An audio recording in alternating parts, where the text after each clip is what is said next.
Welcome back. This week we're going to now look at Louisiana when it joins the United States and then move on into the War of 1812. We'll see American Louisiana and then our first governor, William Charles Cole Claiborne.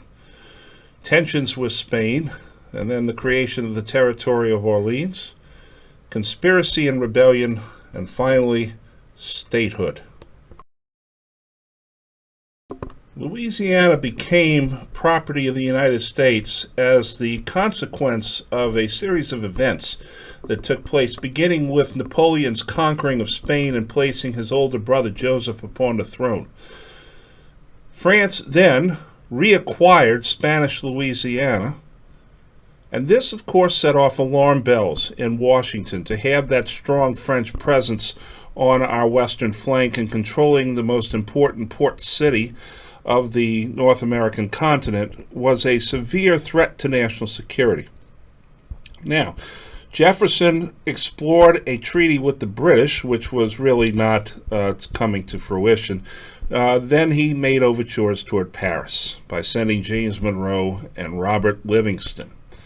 The negotiations that the two men undertook was under the mandate that they had only the city of New Orleans and West Florida to obtain, and they had $10 million to spend. Napoleon, when given the offer, made a counteroffer of the entire territory of Louisiana, but not West Florida, the city of New Orleans, and all the territory of Louisiana for just $15 million. Now, without the benefit of cell phones or any sort of mass communications, to have dithered waiting for an answer from Washington might have meant that Napoleon would have taken the offer off the table. And so Monroe and Livingston decided there on the spot to take the deal, and they signed off on Louisiana for $15 million, which was 4 cents an acre. One of the best land deals ever. This doubled the United States in territory. It made the United States one of the largest nations on earth. Now, what had happened in the United States when this took place is that many Americans were not exactly sure of just what Monroe and Livingston had given them. But Jefferson, with his eye always on the West and always on expansion, thought that this was a magnificent deal. This map here shows the Louisiana Territory, purchased in 1803. Also unsure of what they had gotten were the people of Louisiana. You remember and recall that back when the French transferred control of Louisiana over towards Spain, the people in Louisiana, especially in New Orleans, were none too happy about this. There was no rejoicing and waving red, white, and blue flags and bunting all over the place. There was a ceremony in Jackson Square, which was at the time called the Place d'Armes, but not a whole deal of celebration took place. There was more ambivalence and anxiety. The first governor of Louisiana was William Charles Cole Claiborne, who was 29 years old at the time of the purchase. He was a friend both of Daniel Boone and Andrew Jackson, and also of Jefferson. He was the former governor of the Mississippi Territory, and he was formally appointed governor of Louisiana at the age of 30 in 1804. Claiborne was a Protestant. He was a white Anglo-American Protestant. And Louisiana looked upon this whole purchase, and on Claiborne at first, with mutual distrust and suspicion. Louisianans were not familiar with the ideals of American democracy and personal liberty and so forth. They were not familiar with American courts and procedures. And the influx of slave labor brought by many of the white Anglo-Protestants also unsettled the Louisianans, although they themselves had slaves. Not part of the purchase was the Spanish territory of West Florida. Very accommodating, but also very wary.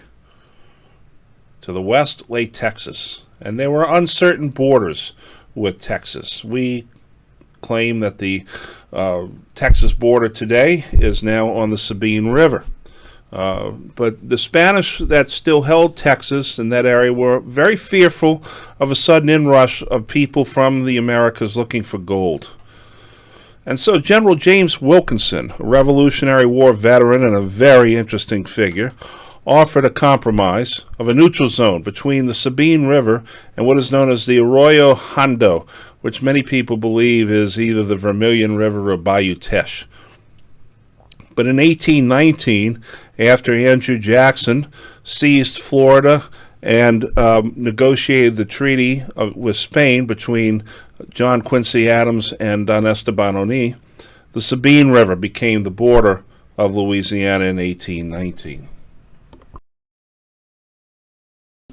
The U.S. government then organized the Louisiana Purchase Territory and called it the Territory of Orleans, with Claiborne as its highest authority as the territorial governor. Claiborne then, in putting together his government, made sure that the natives who were there, the ancient inhabitants, were well taken care of by giving them a legislative council. He Americanized the Code Noir, giving more deference for whites and less opportunities for self-purchase, and removing due process for slaves. Louisiana then was placed under modified territorial status in that they were allowed this legislative council, upper and lower houses, a legislature. Most territories did not have legislatures, but Louisiana, because it was so well established, was allowed one. The old parish system, which had been replaced by the county system when the purchase first happened, were reinstated, and a police jury system was introduced into parish government, which is a very Anglo-Saxon thing. Police juries were essentially the governors of parishes. You also had a large degree of immigration to the United States during this time, and Louisiana was targeted as a place for immigrants. Foreign French, that is, people that came actually from France, not the Creole French. Haitians came over via Cuba, and African slaves brought in by the Americans, but also brought in by smugglers such as Jean Lafitte. You also had a large influx of Irish. The first influx of Catholic Irish began soon after Louisiana joined America, and very soon New Orleans would be the second largest port of Irish immigration. Not long after the Louisiana Purchase took place, a strange conspiracy visited itself upon the American Republic.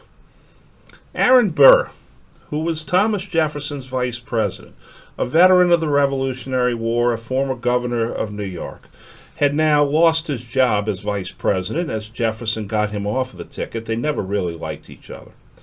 And Burr supposedly got involved with General James Wilkinson, whom I've already mentioned. Essentially what happened, in short, and I don't want to go into long detail over this, is that the Spanish lands to the southwest, in what is now the southwestern United States, were seen as a place to found a new American empire. And Burr, who was ostracized because he had shot Alexander Hamilton to death in a duel and was sort of persona non grata in his own party, was set up to be the president of this. There was a very sensational trial for Burr, who was eventually acquitted, and Wilkinson tried to turn on Burr because that's what Wilkinson did. He never could quite pin Wilkinson to any of the conspiracies that took place. See, Wilkinson had actually been part of a conspiracy that tried to remove George Washington from command of the army during the Revolutionary War, and he escaped that. The result of the Burr conspiracy for Louisiana was a new civil code that was put in 1808 to try and make sure that Louisiana would be a little more stable in this. Louisiana, which many people thought would have probably gone with the Spanish Empire, the new Hispanic Empire that Burr was supposedly trying to put together, and we're not really sure if he was involved in it or not. They didn't back Burr. They tacked more toward the American Republic. There was also a rebellion in West Florida at this time. The Florida parishes of East and West Feliciana, St. Helena, East Baton Rouge, Livingston, Tangipahoa, St. Tammany, and Washington were all becoming more and more interested in joining the American Republic. The Spanish tried to suppress a political meeting, and this ended up in rebellion and independence. They declared the Republic of West Florida with a blue field and a white star. And you'll see that along I-12 as you drive, that very unsafe highway. It's called the Republic of West Florida Highway. President Madison ordered Claiborne to seize West Florida, and eventually it became part of the United States after another treaty was signed with Spain. And here you see two maps, one of old West Florida, and shaded in red are the parishes of the Florida parishes, which is why you see Florida Boulevard often a great deal up in Baton Rouge and in those parishes. U.S. Highway 190 is often called Florida Highway. Every 10 years, the United States takes its census, and the year ending in 0. And in the census of 1810, Louisiana had a population of 76,000, half of which were white and the other half black. Under the terms of the Northwest Ordinance, one of the first major laws passed by the American government, when a territory reached 60,000, it could apply for statehood, and so Louisiana did. They called a convention in 1811. They met in a coffee shop in the French Quarter. 43 delegates came, 26 from the Creole population, 17 were Anglo-Americans.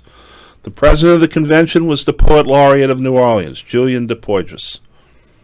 They wrote up a constitution, essentially taking the Kentucky Constitution and replacing the name Kentucky with Louisiana. They created a government, an executive elected in 2 stages. The governor would first be elected via popular election, and then you'd have a legislative finale in which the top 2 vote getters would then be chosen by the legislature. The governor would be powerful, but he would be term limited. The legislative branch, there would be an upper and a lower house, just like in the American federal government. The judicial branch had a supreme and district courts. You also had parish courts and justices of the peace. The legal code was set up to make sure that French, Spanish, and American customs were all honored in this code. Voting was restricted only to white men of property, taxpayers as well, so it's even limited among white men. Voting was designed in such a way to keep power in the hands of the elites. Congress looked over the Constitution, saw that it fit all the requirements, and admitted Louisiana to the Union on April the 30th, 1812. We became the 18th state of the Union. Claiborne was elected the first governor, and he carried a large number of Creole votes because he was such a good politician.